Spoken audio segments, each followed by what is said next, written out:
Pourquoi les pays sans ressources naturelles dominent-ils parfois la géopolitique? C'est ce que je vais élucider avec Léa, analyste curieuse. Découvre comment l'information peut remplacer le pétrole. Mais alors, pourquoi les États misent tant sur le numérique?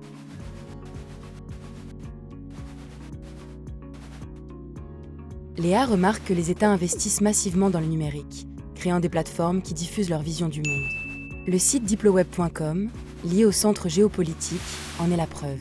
Pourquoi les données massives sont-elles devenues un levier stratégique pour les pays sans ressources?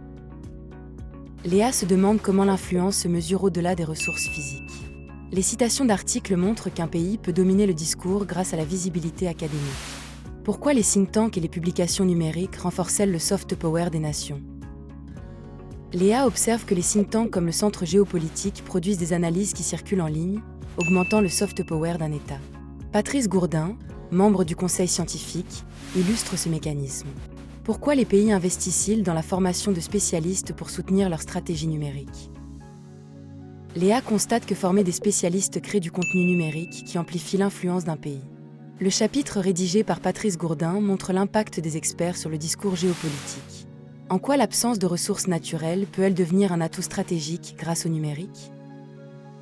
Léa conclut que l'absence de ressources naturelles devient un atout lorsqu'un pays mise sur le numérique, le soft power et la production de connaissances pour façonner les décisions mondiales. Le site diploweb.com et les travaux de Patrice Gourdin en sont la preuve. Mais alors, pourquoi les pays sans ressources naturelles dominent-ils parfois la géopolitique? Léa découvre que ce n'est pas la matière qui compte, mais le savoir. Le chapitre de Gourdin, publié le 7 mai 2026, circule sur diploweb.com et influence les décideurs.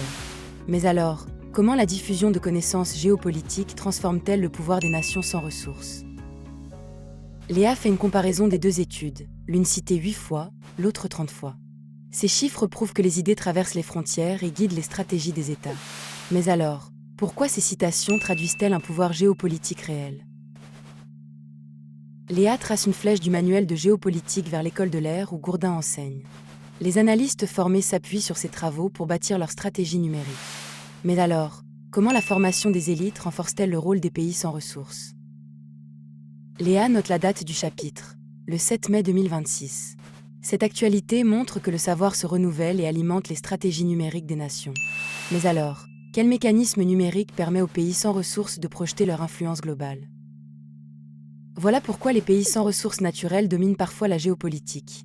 Ils misent sur la diffusion numérique du savoir, comme chapitre publié le 7 mai 2026, pour projeter une influence globale. Léa comprend le mécanisme. Voilà toute l'histoire, d'un seul regard. Maintenant, tu sais. Dessine-moi le monde.